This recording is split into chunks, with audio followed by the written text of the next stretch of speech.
I find something that I find very interesting, because people talk about this connection. We couldn't really explain it on a physiological level. So I looked it up, and not really that surprisingly, it's about oxytocin. So oxytocin is our love hormone, and it's connecting people as well.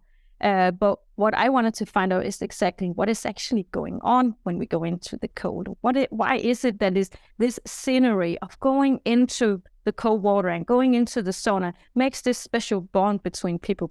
Because I mean, we can get an increase in serotonin in other ways as well, but people don't get like silly socially in that regards. So I looked it up, and what I found was that it actually activates the brown fat as well.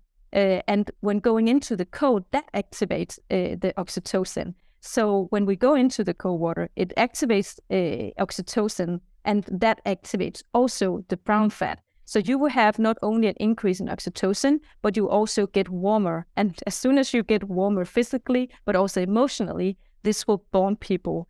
Welcome to the Happy Pear podcast. We are really honoured that you are here. Genuinely, we really, really are. This podcast is where we explore health, happiness, community, connection, and really follow our curiosities in terms of how we can apply different things to make our lives better. So welcome, Steve here. Sarah here. Ralph here. And Dave here. This is 4 of us. That's cool, isn't it? Well, I have to include Ralph considering he's... Yeah, of course. Ralph is Sarah's little lap. baby that's looking almost just so content on your lap. Yeah, he's like 3 months or something. He's dressed as a little dinosaur right now, aren't you, Ralph? So if you hear any grunting, that's Ralphie. That's Ralph looking for a boob. Yeah. I was going to ask you two, did you give up meat at the same time as you gave up alcohol? Alcohol first. Was it? Yeah. They were kind of in tandem. It was all around. It's too hard. Like, it was 20 years ago, so more than Yeah. 20 years. So it's kind of hard to know which came first. Like, it really is. It was like it was an unfolding, and I can't really remember. I think it was more going away. Like, we both went away traveling separately, and we had. I remember you gave up alcohol before me, and I remember you were in South Africa and you gave up alcohol, and then I remember I was meeting you in Canada at our auntie and uncle's, and I remember I was drinking beer and you weren't, and I remember being kind of like, look at you being all pious, Dave, not fucking drinking. I was all resentful. No way. And then it was only later on, maybe a couple of months later, that I was off at a meditation retreat, and I did a kind of 10-day silent meditation retreat, and it was after that I was like, no, I'm giving up alcohol now. That's it. I'm going to get Dave. I want to be level But with it was Dave. probably 3 or 4 months. You were 3 or 4 months ahead of me. Took you Mr. Flynn. 10 days of sitting in silence to think, I'm going to stop I don't drinking. need this thing. That's funny. So I beat you there. But wait course you to, did. I'm just thinking, because like 20 years ago, like now you hear a lot of people who are, giving up meat or giving up alcohol or both or whatever. But 20 years ago, it's like, way to really ostracize yourselves. Not only am I Definitely. giving up drink, but I'm also giving up meat in Ireland. Yeah, I'm definitely not going to be popular. Yeah. This ain't going to be popular. This ain't part of the popularity contest. Yeah. And like No. Christmas just gone, like what did you find the first Christmases that you did? I think we sat at the kids' table. It was always like mom and dad certainly didn't accept it for the first 5 years at least. I'm not sure Ismay does. Oh even no, still now it's a now. vegan Christmas and has been for the last like 7 years for 20, 25 people. So it's full acceptance. She's grand with it. But for the first good few years, there was the kiddie table, and there was Dara and me and Steve were down there with the kids. We were on the second class citizen bus, because we weren't eating turkey and ham. Just give them some like boiled potatoes. Yeah. And similarly, I think being twins, you just had this little, like a mini little force field or little fortress that you had each other, that you had your own community, that you were less vulnerable or exposed as if you didn't have a twin. So it kind of gave us each that support system, which made it our Well, you kind of had to accountability buddy. ensure that you did everything together. So it's like, oh, well, he's also vegan and Yeah, it just made it. doesn't My drink. mirror. Yeah. My mirror, exactly. So like, so obviously it was so different then, but now, in your, you've all these health courses and lifestyle courses in your app and stuff like that, which is all promoting not eating meat or ever. Do you get any common questions from people who are kind of like, how would you go about giving up meat and Giving up alcohol or whatever. And what would the well, thoughts be? mainly meat I was thinking now, but like alcohol as well. I think it's like Because you're more about the meat, like eat more veg, and you're eat more veg, and I think, and it's consciously almost our message would be to eat more veg, because it's almost like when you go head on at these issues, you can really press people's buttons. So you're much better about encouraging people to eat more meat and eat more veg and eat more whole foods and kind of crowd it out. And on that journey, hopefully understand like some of the bigger issues and find the levers which might make you, eat less of it and maybe get to the point where you don't need it at all. But like, there is no destination. It really is like, because I just don't think it's as binary as black and white. Like, I don't think everyone should be vegan, you know, because it's just about eating more whole foods and eating more veg and moving in that direction and kind of accepting one of them more. Because when there's this division and this angst and this fight, and then you're in this camp and I'm in this camp, and we're all the same. We're all humans that are doing our best. And I think these V words are very exclusive. Any thoughts, Steve? No, I think you're right. Okay. I'm just looking at Ralph. He looks so cute. He's sitting up his little Ralph again. top now. Yeah, he's great. Yeah, he really is. He's front and center. If you're on the video podcast, you'll actually see him here. He's very cute. Sarah's Ralphie. But today's podcast is with the wonderful Susanna. Well, I was going to ask you before you jump in there, because you know, would you ever look at then substituting things? And you know, because now that you obviously see swim and you get like such a hit, and is it like, does it work as a substitute for, say, the nights that you would have had in the pub? Or, I think, you know... Yeah, I think it's more like it gives that opportunity to have that social outlet or that party or that huge buzz of life, but you don't have hangovers and you don't forget who you were. You know the way when you're drunk, sometimes you do things you wish you didn't do, and the next day there's kind of shame and embarrassment and like, oh, guilt following you around. That. Whereas when you don't drink and you have your parties, we typically will have our parties on the beach at sunrise with our friends. And, you know, we find in this podcast here today with Dr. Susanna Søberg just about how it increases more oxytocin by cold exposure and hot exposure. And similarly, when you have these parties, you come back feeling just drunk on life and drunk on just a celebration and the fun. And maybe I was going to say, there's that sense of self. And maybe when you're 20, you think that you need to drink alcohol and you need to be the one eating most burgers and the one that can eat the most amount of meat and drink the most amount of pints. And then people will think I'm great. And then people will be my friend and they'll think I'm lovely and whatever. And I think it's more that journey of realizing that, okay, well, I've got to love myself first, and I prefer myself when I'm not hungover, and I do less stupid things when I don't drink alcohol, and I don't find meat really I don't find it's like the best for the planet. And when I look at the health things, I don't think it's the best for the health. I just do it because it's socially acceptable and everyone else does it. So I think on our journey, we realized these things and was like, right, okay, well, I just got to love myself this way. And if I can love myself this way, well, then others will probably follow and do the same. And sure they have. Yeah. To some degree. There you go. Have you heard a kind of loud ripping noise? That was Ralph. Ralph. Yeah, just letting us all burning know what rubber he over there in the of, corner. Going Burning vegan. Vegan Ralph. I really enjoyed that, Sarah. He is a vegan, Ralph. He is. Well, sure. Well, There we breast go. milk. Yeah, there you go. Breast milk. There you have it. Yeah. Anyway, this week's podcast guest, go for it. Yeah, this week's podcast guest is wonderful Susanna Søberg. She is a scientist and doctor who came out with the Søberg principle, which is about brown fat. She has found that through 11 minutes of cold exposure a week and 57 minutes of sauna, you increase your body's capacity to produce brown fat. And brown fat is the healthy fat that surrounds our organs, which has been found to increase our metabolism, to improve our insulin resistance, to release chemicals and hormones in our brains that make us feel good. So it's really, really beneficial. And she's done clinical trials to prove that cold exposure, and it really is, like we've swam in the sea for 8 years at dawn on a daily basis. And the beauty of this podcast is it explains the why, not just with lovely big adjectives such as, we love it, it's great, I feel grateful, I feel happy, I feel exuberant, I feel all these things. But she breaks it down to a scientific and physiological level as to what's happening and why it's good for you. Yeah, so she's based in Denmark and swims in the sea, and she's authored a wonderful book called Winter Swimming, The Nordic Way Towards a Healthier and Happier Life. And she is a sea swimmer herself, and we get into the aspect, like we talk all about the brown fat, which was fascinating, and then we talk about community and about feeling happier. Yeah. We love running. It's something that we've done all our lives, and a great way for when we feel stressed or feel tensed or feel a little down, going out for a run, we find can really replenish our soul. Yeah, when we travel, that's what we end up doing. First thing we get off a plane or a car or whatever, always want to go for a run like a pair of dogs. Just makes us feel good, releases chemicals in our brain. Anyway, back a few years ago, a friend gave us a pair of shoes, said these shoes are going to change your life, lads. And they have done. They're barefoot shoes. They're called Vivo Barefoot. We've worn nothing but them for the last 6 years. And I found them to be wonderful. They really have enhanced my foot strength, and subsequent research has shown that by wearing Vivo Barefoot shoes in a matter of months, you'll increase your foot strength by 60%. The muscles in it actually build. There's a wide toe box so you can spread your toes out, which will encourage more grip, and you're less likely to develop bunions. And they have minimal soles, so that means 2 mil soles, so super, super low. And which means that it really helps with your alignment. You know, if you think about it, your feet are the foundation of your body. Your feet, your knees sit on top of that, then your hips, then your spine, and then your head. So it all starts with your foundation with your feet. So when your feet are flat on the ground, it really, really helps. I've certainly found it myself. My feet are stronger. My alignment is better. I used to get pains in my knees from yoga, from doing the lotus position. I don't get them anymore. Anecdotal, I know. But we are absolute believers in them. They're a B Corp company. They're all about sustainability and doing their best. And we've partnered with them to give you a 15% discount. So if you're interested in trying barefoot shoes this year, we'd highly recommend you trying Vivo. If you use the code HAPPYPAIR15 at checkout.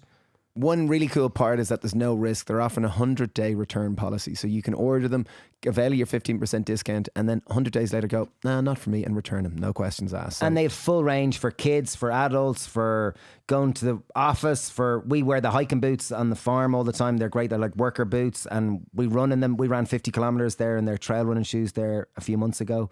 And yeah, they're great anyway. So HAPPYPAIR15 is the code to use at checkout if you ever want to check them out. VivoBarefoot.com. Well, first and foremost, it's wonderful to have you here, Susanna. It really, really is. And we are big fans of what you do, genuinely. Oh. So. And your book. Your book is glorious. It really, really is. Beautiful. And the beautiful thing is that it's very in-depth and hugely scientific, and also makes a beautiful kind of accessible tabletop book that kind of lures you in through its beauty. And then when you look at the research, it's like, wow, there's a lot of substance to this, because there's beautiful photos just throughout the book, just to really lighten the tone and kind of make it feel more accessible. Thank you so much. Thank you for having me. And I really love your podcast. So I was immediately saying yes, because I was like, these guys, I love what you do. And I think that you are completely the right persons to read the book and also talk to your audience, because I know that a lot of winter swimmers or ice swimmers are following you. So I think you have the right audience. Also, I think they would love to hear what we have to say about this. So. And thank you for also mentioning my book, because that is actually exactly what I wanted to do with the book. I want it to be easy to read, even though all the science behind it is pretty difficult and very much go into depth with physiology and the biochemistry of it. But I think that I have spent a lot of time trying to get down to the point and taking this out in a way where people can understand in a really easy way and also practical way. So yeah, giving away the key messages, I hope. Yeah, well done. And it's now in something like 16 languages. Like when you wrote it, did you have any expectation from it, or did you just kind of want to write a nice book about cold exposure from your research? And did you have expectation, or did it just kind of unfold in this glorious Walt Disney type fashion? Well, actually, it's I think it's 13 languages now, but it could be that more are coming. But actually, I was asked if I would write the book, and I said no, because at the time I wasn't really a winter swimmer yet myself. So I was like, come on, I can't write a book about something I really don't know myself. And I was just starting up my research. I've maybe been reading about brown fat for a year or something like that. And I was starting to digging into the winter swimming and my theory around how does cold water activate the brown fat and what is this cold water swimming? And I didn't really understand it myself, because I wasn't a winter swimmer. I was rejecting the cold all the time. I was like, hey, I don't understand why you're doing this. But on a scientific level, I think this is super interesting. What is actually going on in the body, in the brain, and everywhere, because it's every cell in your body is affected by this very potent stressor of your body. The cold is doing so much, and at once, at the same time, as soon as you go into the water. This is just super interesting, whether you are a winter swimmer or not. So I just looked at it as a research journey for me. And when I was asked to write the book, I was kind of convinced to do it, because they were like, well, you're kind of reading all the literature anyways. And I was like, yeah, that's true. Okay, then. So let's do a working title saying, let's explore if cold plunging, ice swimming, winter swimming is more healthy, dangerous. And that became my working title, because I didn't care, actually. I just wanted to see what actually this is doing to you. Is it healthy or is it dangerous? And that is how I started being a winter swimmer myself, because after reading all the literature and went through it again, I kind of convinced myself. I was like, I cannot find anything saying that this I shouldn't do this. This should be very good. If you go from physiology and also look at it on a cell level, I couldn't argue against it other than if you don't do it deliberately. And that is why in the book, there's quite a big section about safety. And I just think it's very interesting reading about the safety as well. And I think there is safety here. I think there's definitely safety to talk about. So if you do it deliberately and you do it in a safe way, then winter swimming, cold plunging is healthy for you. It's brilliant, yeah, because we know it from experientially and like as winter swimmers for the last 8 years, and we know with tons of our friends and community and family that, like, you know, cold water swimming makes us feel really good, and we can't really, other than people ask, oh, so what's so good about it? And we just kind of go, it makes you feel amazing, you know, I just feel better, I feel like a little kid and blah, blah, and like we use loads of nice adjectives and we express ourselves in really nice ways.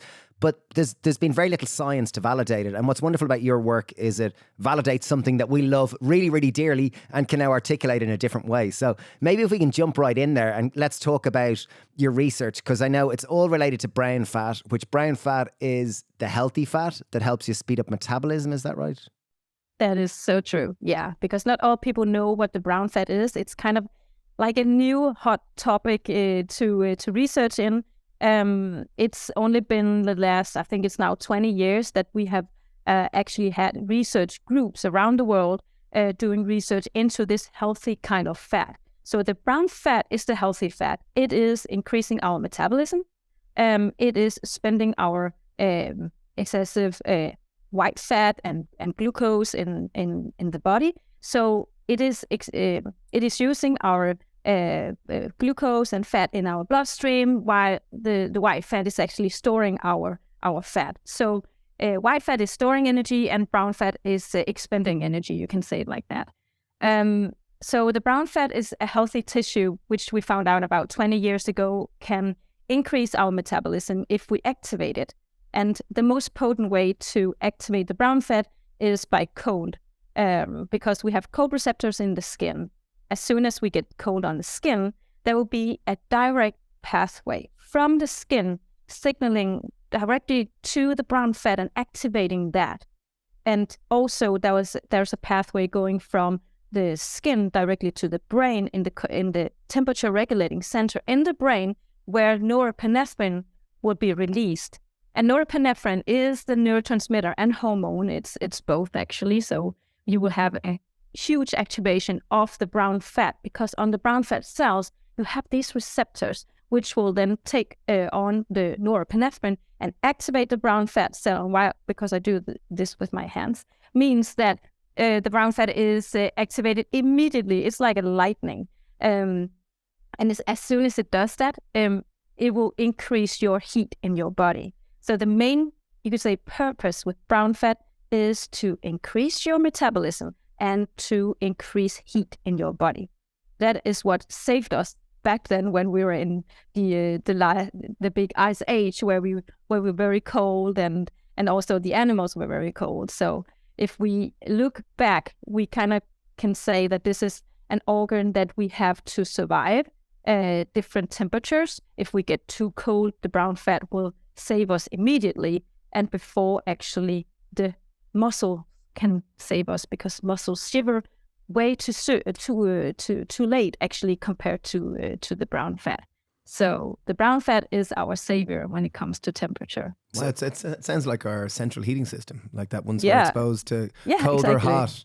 The brown fat. I love that word neuropinephrine. It's such a beautiful word. It sounds lovely.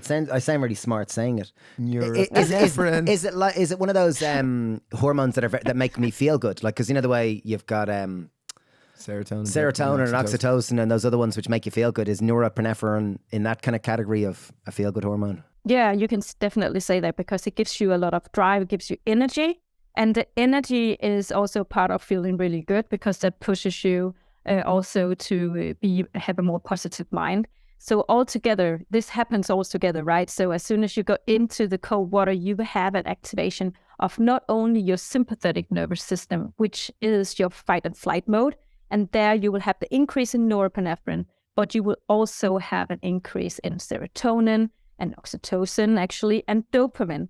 Dopamine is definitely also making you feel very, very good. So when you tell your friends that this just makes us feel so good, it's all these happiness hormones going on at the same time, and norepinephrine, which gives you the energy, maybe also to say it in that way you do it. Wow, geez, that's really interesting. So okay, so the brown fat, and I know that it lines the main organs in our bodies, so it's almost like it's like part of the survival mechanism that I feel cold on my skin, and therefore my body, if I've got lots of brown fat, it kicks in the brown fat, it stimulates that to kind of turn on the central heating system, as it will be, and heat my body from the inside out and keep my organs warm. Is that the kind of purpose of brown fat? And it releases all sorts of, as you said, it releases norepinephrine, which makes me feel good as well. Yeah, so the norepinephrine is increased in your brain and also from your adrenal glands, so as a hormone. And the brown fat, the purpose of the brown fat is, as you said, to keep your inner organs warm, so you won't get hypothermic from if we didn't have the brown fat, you will have to rely on other systems in your body to increase your heat. So if you don't have your inner heater, your central heating system of the brown fat, then you will have to rely on your muscles. And that is why people who don't have brown fat, because not all people do, and with age, we know from science that we also lose our brown fat if we don't use it. You can say if we don't tell the brown fat that we actually need it, for example, by going into the cold. So if we don't have that much, we will have to rely on another system, which is our muscles. So people who don't have brown fat or very little brown fat, they will shiver easily, or they will feel easily cold compared to people who have more brown fat and easier activation of the brown fat, because there's probably more mitochondria in brown fat, where if they, for example, have if they're cold adapted, go plunge, or just working outside actually also makes your brown fat more, or you boost your brown fat more. That's amazing, because last week it was really cold spell in Ireland. Like in the last 2 weeks, the sea temperature's gone from 10 degrees down to 7 degrees. So it's dropped 3 degrees in 2 weeks. And last week I was walking with my dad, and Dad's 70, and we were walking. I was saying, geez, it's really cold. It was about 1 degree. And he says, as you get older, you feel the cold more. And like, he's 30 years older than me, and that's must be related to he has less brown fat. Like, as you get older, you said, if you don't use it, like, he isn't a regular sea swimmer. In summertime he does swim. This year was his best year, he swam more regularly, but he certainly isn't a winter sea swimmer. And brown fat, from what I understand, is, unless it's a bit like muscles, if you don't use them as we get older, you lose them. And so therefore your central heating system isn't as good as we get older. Whereas if someone does expose themselves to the cold as they get older, they might be less sensitive to the heat, or less sensitive to cold. Would that be true? Yeah, definitely. That would be true. Also because you will, it's kind of like you said with the muscles. If you don't use them, you lose them. And that's the same with the brown fat, because the brown fat cells are actually built up in a similar way as muscle cells. The difference is that brown fat is much easier activated, and the brown and muscle cells, you have much more, of course, muscle cells, and you can build them and grow them much more than you can do with the brown fat. But the brown fat is more efficient in increasing your metabolism very quickly, but also very much more efficient at increasing your heat in your body. But if you get, with age, as you said, you get older, you will probably not. You will not be able to keep your temperature up as well as when you were younger. And that is because you lose your muscle mass, but that's also because you lose your brown fat mass if you don't expose yourself to a stressor which can activate the brown fat. And also I have found out that with age, we also get less temperature receptors in the skin, or I have to correct myself there. We don't get less of them, they just get less sensitive with age. That meaning that if you go into the cold, you might experience that actually people getting older, they are less sensitive to cold exposure and also heat exposure, they can probably sit there for longer. But I have also worked a lot with elderly people, and they tend to register cold later than others would, or younger people would. And that's because the cold receptors in the skin has with years become less sensitive. And if they are more insensitive, you can say, then the brown fat will also not as well get activated as when we were younger. So it might also be an age-related thing to our temperature receptors in the skin, but it might also be because we haven't exposed ourselves in our modern society, modern lifestyle, very comfortable generation, temperature-wise, to cold and also to heat. So extreme temperatures is what keeps our metabolism up. And that's not what we are doing today. Well, it's amazing. It's a bit like David Sinclair, the Harvard longevity guy, says about it's so important to stress our environment for cold and hot, for longevity, to extend our telomeres so that we actually live longer. And I guess it's exactly as you're saying, and exactly those old school metaphors which say use it or lose it in terms of muscles, in terms of bone density, in terms of your mind. And what you found with your research is that brown fat, which speeds up our metabolism and therefore helps us stay leaner. It releases chemicals in our brain to make us feel good. It's our central heating system. And it's the same that you can is everyone born with a certain amount of brown fat, or do you just kind of, and then as you get older it disappears, or do you from cold exposure? Can you put more on? Is that what you're wondering? Is it a bit like people go to the gym and they build big muscles? Can you do the same by lots of cold exposure? You can build lots of brown fat around your internal organs, and your central heating system gets better, and you can go around in a t-shirt in 0 degrees. You probably haven't done research on it, so I'm giving you a hypothetical question now.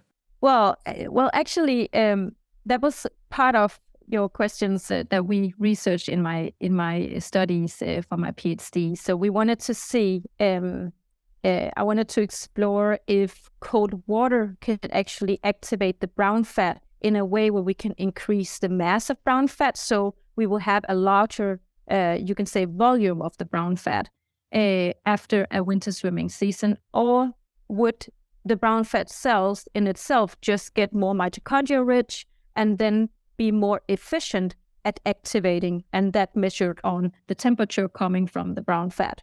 So I was kind of like had two ways of measuring this. The one way was to measure the mass, the volume of it, in winter swimmers, habituated winter swimmers compared to a control group. They were matched on age and gender and on fitness level and all sorts of things. So they were pretty equal, these two groups, as good as I could do that. We actually saw that the winter swimmers had more activation in the brown fat, and they were more comfortable in the cold.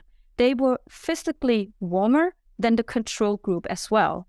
And when I then looked into our blood samples, we could also see that not only had this group more efficient brown fat cells and increased more heat in the body when activated, they could defend the core temperature better, but they also had a lower insulin levels in their blood at fasting levels. So this was at rest, and I measured this over multiple days. So we just saw that they have less production of insulin, meaning that they are more insulin sensitive. They also had a better way of keeping their glucose balanced, meaning that they could actually, if they drink sugar, they could get rid of the sugar in the bloodstream quicker than the control group could. And we actually tested this directly, had them drink sugar, and to see how fast their metabolism is. And we saw that the winter swimmers were actually faster at getting rid of the sugar in the bloodstream. So it kind of like proves that they could actually, you can by winter swimming only 2 to 3 times per week, and in total 11 minutes in total, so not at one time, but divided on 2 to 3 days, you can increase your metabolism. So, and this is like, you also alternate with the sauna. So if you go into the sauna, 57 minutes per week, also divided on 2 to 3 days. So not in total, but divided on 2 to 3 days. So it is. So with this. So it really is both. Like on the cold exposure stimulates the brown fat, which speeds up your metabolism. It helps your heating system in a sense. It keeps you kind of, it tends to help lots of health markers and make you feel good. So that's the brown fat in the cold. And then on the other side of your research, and you said it was 11 minutes over 2 to 3 times a week. And then in the other extreme, it was hot. You were using, like you being in Denmark and Danish being wonderful sauna. They have an incredible sauna culture. The sauna is the other part of the equation, which you found really beneficial. And was that for brown fat as well? Like sauna was very good for brown fat.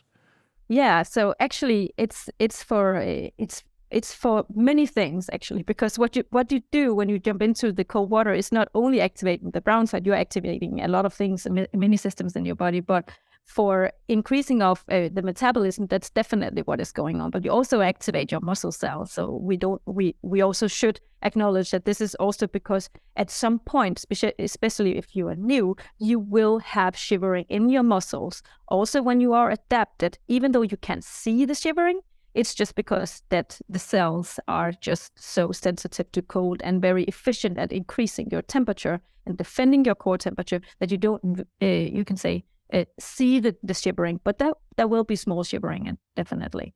But so what is going on in the cold is actually also going on in the heat. So we actually also know that the brown fat is activated in the heat, and it's a bit counterintuitive. I know that, but when you go into the heat and your heat receptors or temperature receptors in the skin sense the heat, that will also activate your brown fat. Wow. And what is because I know in the last year where we swim in Greystones down at the Cove, a friend, Steve Crosby, started Fad Sail sauna right opposite where we swim. So I'd say at least twice a week we go to the sauna, and it's wonderful. It's overlooking the sea. You can watch the sunrise and it's beautiful. And it's usually somewhere between 85 and 100 degrees, something like that. That's a typical sauna temperature. Is that what temperatures you used in your study? Was that around that? It was around that, yeah. So 80 degrees Celsius was the temperature around that. So not 100, but between 80 and 90. And in Denmark, we are starting to have a sauna culture. I wouldn't say that we have always had that, but we are kind of like borrowing the Finnish sauna culture and combining that with the German culture. So I find it very fascinating to observe how we are mixing these two kind of sauna cultures and then making our own out of it. I think it's fantastic. That's also how they did it in Japan, for example, right? They caught this up from the Finnish people in Australia, actually. And then they have kind of like developed their own way of doing sauna in Japan. So we also, I think we are inspired by many countries, but definitely the Scandinavian way of winter swimming, we have done that forever in Denmark. I'm happy that we can now use the heat as well, because from a scientist point of view, it is healthy. So increasing your, activating your heat stress system in your body will increase the heat shock proteins in your cells. And this is super good because when you do that, it will repair the cells. It will repair the cells and make them stronger for next time. And when you do that, they live longer. And when they live longer, you live longer. So this is also due to the homeostasis in the cells. Homeostasis is the healthy kind of stress, because when we stress our body with short time stress, acute stress, when we go into the cold water, that is the most potent one. But also when you sit in the sauna and you sit there for a short amount of time, you will have a healthy increase of stress in your cells. But if you stay there too long in the water, but also in the sauna, you can exhaust the cells. And when you do that, you will age the cells before time. So it's kind of like finding the sweet spot in between that. And it seems like the results that we got from my research, we can call it the sweet spot, but it's kind of like activating the brown fat and activating the cells in the body, but not overdoing it. So if you divide the 11 minutes out on the week, and also the 57 minutes of heat out on the week, you can get down to 1 to 2 minutes in the water at a time. And also when you then alternate to the sauna, you only have to stay there between 10 and 15 minutes. And it's enough actually to get the healthy stress. It's kind of like a good example of life, like that. To build resilience, it's about that delicate balance of pushing yourself enough where you're still enjoying it and presence, and not pushing yourself too much where you're into self-flagellation or beating yourself up. And it sounds like it's the same with that body, or with our bodies in general. It's about finding that sweet spot where we can still be present and we can still enjoy it, but we're not kind of passing that threshold into doing ourselves damage. And we find that like when we swim in the sea and then go in the sauna afterwards, you almost feel drunk. Like there's a slightly euphoric kind of feeling which happens when you like on Saturday we did it and we were 30 minutes in the sauna and then went straight into the sea after. And there was like, you really just, it takes the sting out of you, and you're definitely a far more compliant You person. walk home almost like you smoked a joint. Like there's this feeling of just total like, nothing's going to get in my way today. I just feel like I am going to take the bait today. I should be fine. So it tends to release those like norepinephrine. That's the cold one. And I suppose with the combination of cold and heat there's some perfect smorgasbord of hormones released in your brain that make you feel really good. Is that... Yeah, exactly. There is the release of norepinephrine and dopamine. It's all like it's doing kind of like the same thing, but at a different time and at different levels. You can say if you go into the cold, because the cold is so potent, and when you dip your body into the cold water, you will have a full activation immediately all over your body, and everything will be alert. So you will have this increase in norepinephrine up to 2.5 up to 5x above baseline, but also in dopamine, you will have an increase of 2.5x immediately as soon as you go into the water, and within minutes you will have a peak of that. And that is like comparable to smoking cigarettes, and comparable to, I think, to cocaine as well, but without like crashing on the floor right after, because when you have this increase, it will last for hours. Yeah, a friend was saying about a study, he must have been reading similar research where he was saying that the cold can be the equivalent of cocaine, but it'll last longer than a cocaine hit, because you'll get whatever way the dopamine levels or the hormone levels will sustain longer than cocaine. That's yeah, exactly. I can't quote the research or anything, but it was an anecdotal conversation on the beach with a friend. But it's you will have the activation of these heat shock proteins in your cells when you go into the heat. You will also have an activation of these heat shock proteins when you go into the cold. We can just call them stress proteins, and they are different in the heat and they're different in the cold, but you will have kind of activation of different kinds, and this will build your cells stronger and repair the cells, the hormesis that I just talked about. But when you do both things, you will have different health benefits, but also these will be complementary and overlapping. So you will have the best of two worlds, if you ask me.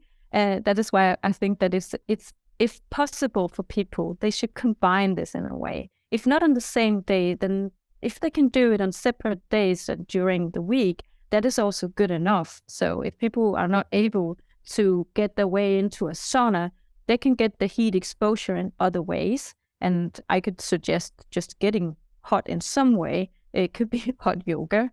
That is also just activating your heat receptors, your temperature receptors. It could also be a sauna blanket. It could also be infrared sauna. But as long as you get this heat stress response going, then you have activated your metabolism, and you will have these increase and also in happiness hormones in your body, especially if you go into the cold. So a cold dip in the sea or a cold dip in a plunge. Yeah, because I remember we were with a friend in Iceland, and we went in May, and it was snowing in Iceland. And I remember it was like a Friday evening, and he said, we're going to go to the pool. And I was like, Friday evening going to the pool? Okay, cool. And we went to the pool, and it was like they have these warm pools, and they had like a 4-degree plunge pool and a 0-degree plunge pool. And then there was a hot sauna, and then there was a hot pool. And it was just like, I'd never been to a pool where you could expose yourself to different water temperatures. And I remember feeling like a giddy little teenager that was drunk for the first time, just running around going, oh, this is so much fun. And it was snowing outside. It was the first time I experienced how if you can put yourself through different varying temperatures, your body literally is just buzzed up, and you feel similar to drinking alcohol or taking some other substances. You can feel really euphoric and just really grateful and present. Yep, exactly. And I I totally envy you that that experience, because I haven't really tried the different kind of temperatures going from different pools to another pool. But I think I'm gonna try that when I go to Iceland next year. So I've been invited for a talk there. I'm very much looking forward to that. That sounds amazing. Yeah, same in Budapest. They've obviously got the famous baths there, and I'm big into baths, so I've travelled to lots of different places to go to baths. Like my wife sometimes buys gifts where we go to places for baths, and we're in Budapest, and there's lots of old bathhouses there where they've lots of different temperature pools again. Oh, fantastic! And it definitely feels And good. what happens on a physiological level there when you do get the hot? It's typical. Dopamine goes up, serotonin goes up, and oxytocin. They're the kind of three main hormones that help the body feel good. Is that what's pretty much happening on and then if you do feel good, it probably means that, like, when you do feel good, like oxytocin being your connection hormone, you're probably your ability to make friendships? Yeah, well, that will increase, but also your whole immune system. Like, you know, when you feel good, your immune system's going to be better, so therefore your healing improves, and therefore so many aspects of health improve, including your relationships, I'd imagine. Yeah. So I recently discovered that when you go into cold, because I'm starting writing finishing my next book, and one of the things that I wanted to explore more was what is going on in the community. So the connection between people when they go into cold and when they use the sauna is very special.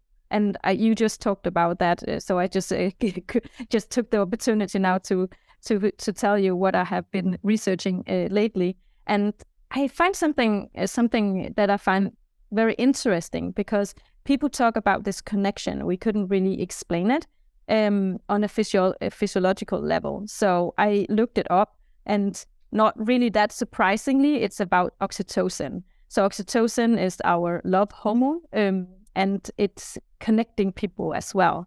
But what I wanted to find out is exactly what is actually going on when we go into the cold. Why is it that is this scenery of going into the cold water and going into the sauna makes this special bond between people? Because I mean, we can get an increase in serotonin in other ways as well, but people don't get like silly socially in that regards. So I looked it up, and what I found was that it actually activates the brown fat as well.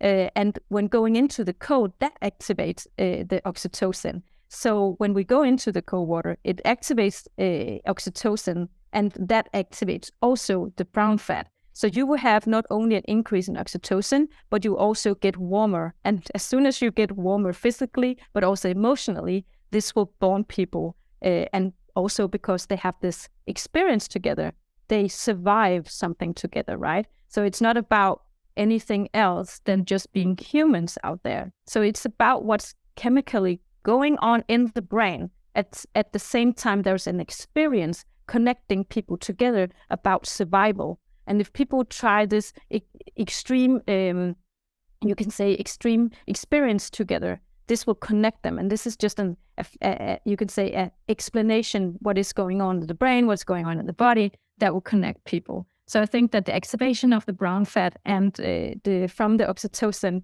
together and with the experience of surviving this extreme thing together is what connects people and explains why people feel so connected as soon as they go out winter swimming together or going to the sauna together and do both things. Yeah, because it's been amazing. We noticed that, like, as I said, we've been kind of doing it daily for 8 years, swimming in the sea.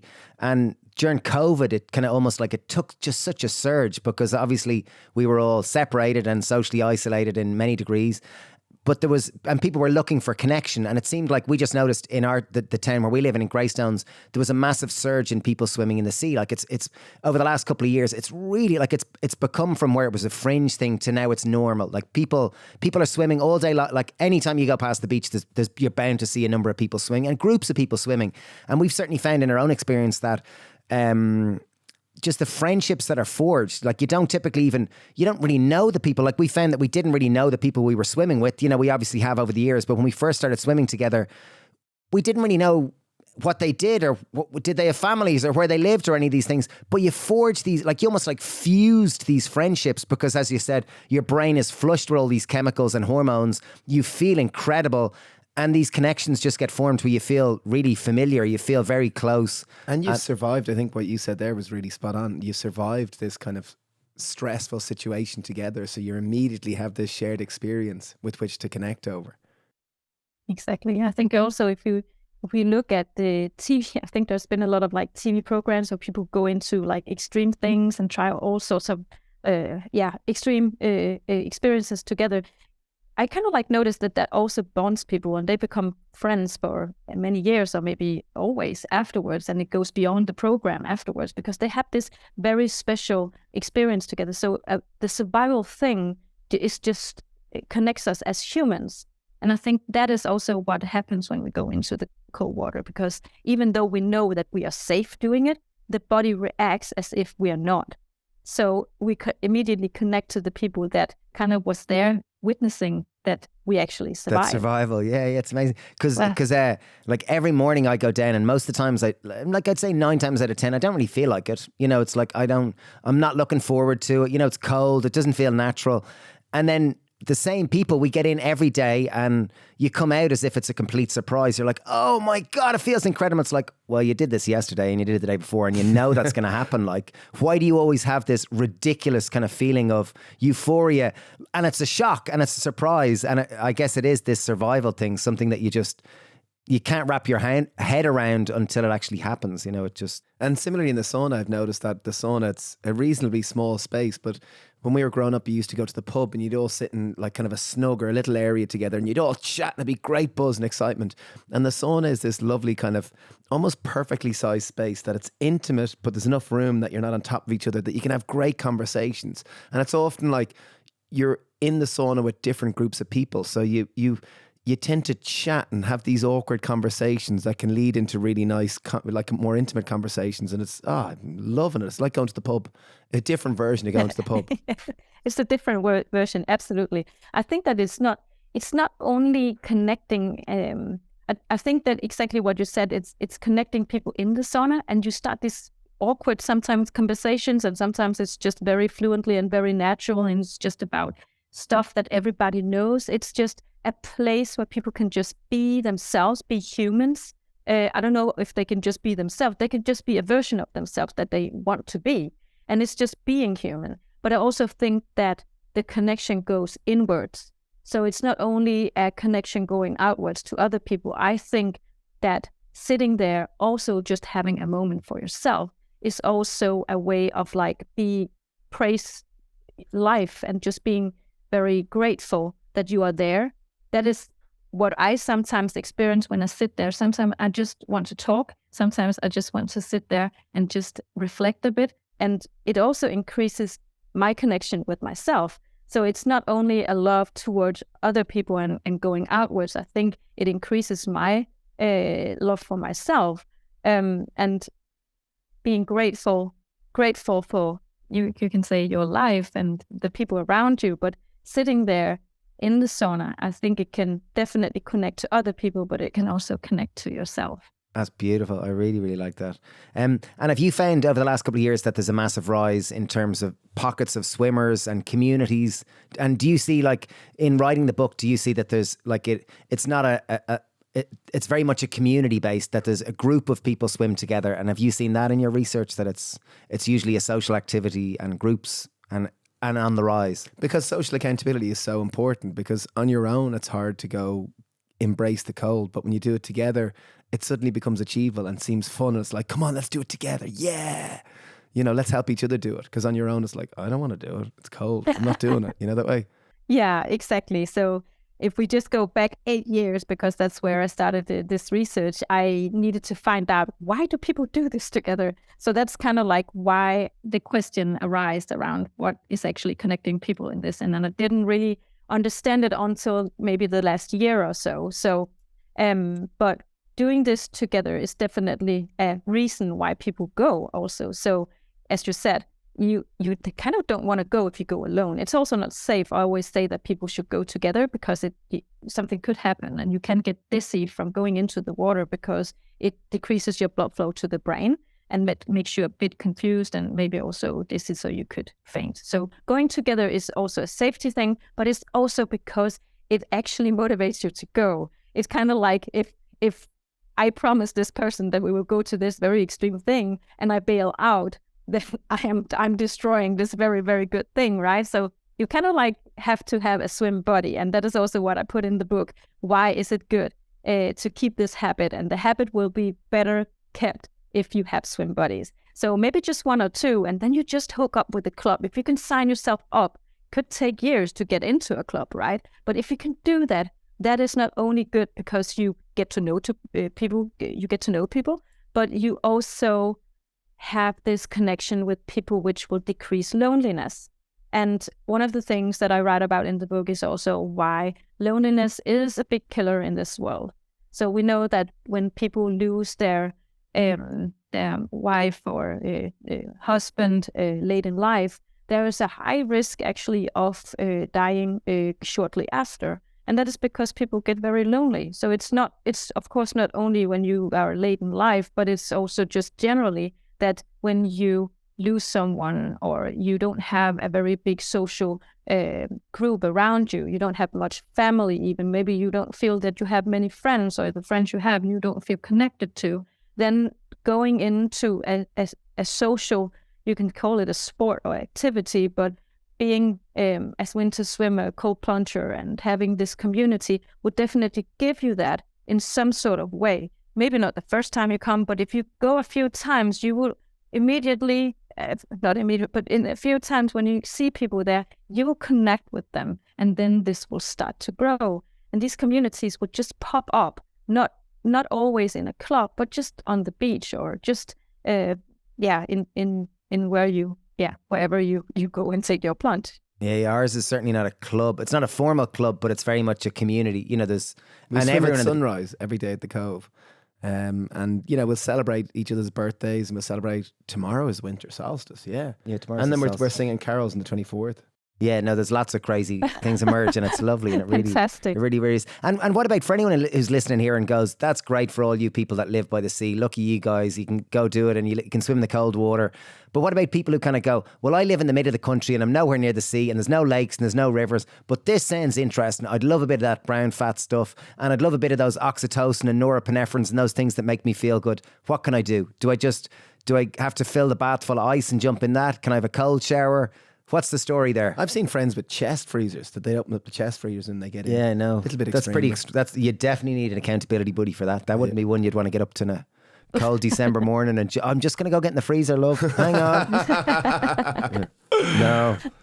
Well, I think it's a good question, and people do ask me that a lot. I think that if you don't have the sea and you don't have a lake or open water, and somehow you can find the cold experience in other ways. Just like I mentioned with the heat, it's about getting these extreme temperatures in some way.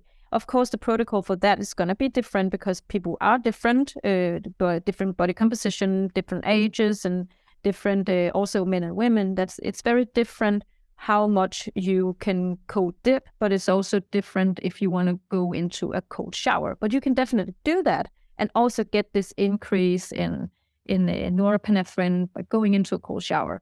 So you will get energy, you will get the drive, and it's very good to take a cold shower to get that immediately like fear of the cold away, but you don't get cold adapted like going into submerge yourself in cold water up to the neck. So it's kind of it's two different ways of using the cold shower compared to cold immersion. Both ways will activate the brown fat. So that is very important to say. So if you just want to activate the brown fat, cold showers are great, but you'll get more activation if you go into the cold immersion into a tub. So tubs, just mentioned that. You can use a tub. You can use an old freezer, just to be aware that don't electrocute yourself.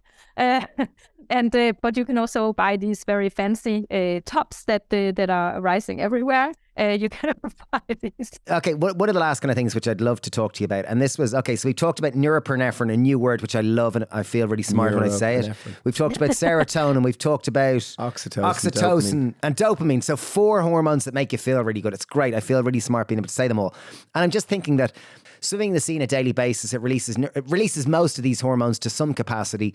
And as you said, it, like, to some degree, it releases the equivalent of a cocaine hit in terms of feel-good hormones, and it'll sustain longer. And my question is, I wonder, with consistently, like, cold exposure, whatever the consistency, I don't know necessarily the exact dosage, but swimming the sea on a regular basis and exposing yourself to the cold, will it expand your capacity for happiness? Because you're consistently, your body's releasing these hormones at quite high levels.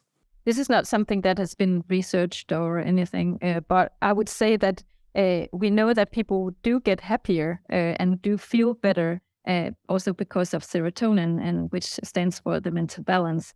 And when we have that on a regular basis activated and released in our body, we do feel happier for this amount of time. And also, if you didn't take an average of that, then people would say, I feel great when I do the cold plunge and I go into the sauna. I feel great in this community. So yeah, I do think that you kind of like shift the baseline for happiness when you go out and on a regular basis. So 2 to 3 times a week, I think that is like very doable for people, or just at least 1 time per week. So it doesn't have to be 2 or 3 times if you are not able to go. But I think as soon as you can just go 1 time a week, I think it would definitely, you can say, increase your bar for happiness.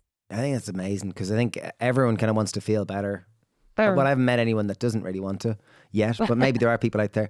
But like the fact that these simple one things... thing that I'm curious is that often I'll get a feeling of gratitude, like that swimming in cold water is like bathing in gratitude, and I'll come out and I'll suddenly feel, wow, and maybe I'm grateful because I've survived a stressful situation, that it's a natural biological response, and I can, logically understand that. But what's actually happening in terms of the body's feeling of greater gratitude? Is it largely due to surviving the cold water, or is there any other? Actually, Stephen, it's norepinephrine, it's dopamine, it's serotonin, and it's oxytocin. No, I'm only joking. I'm being smart.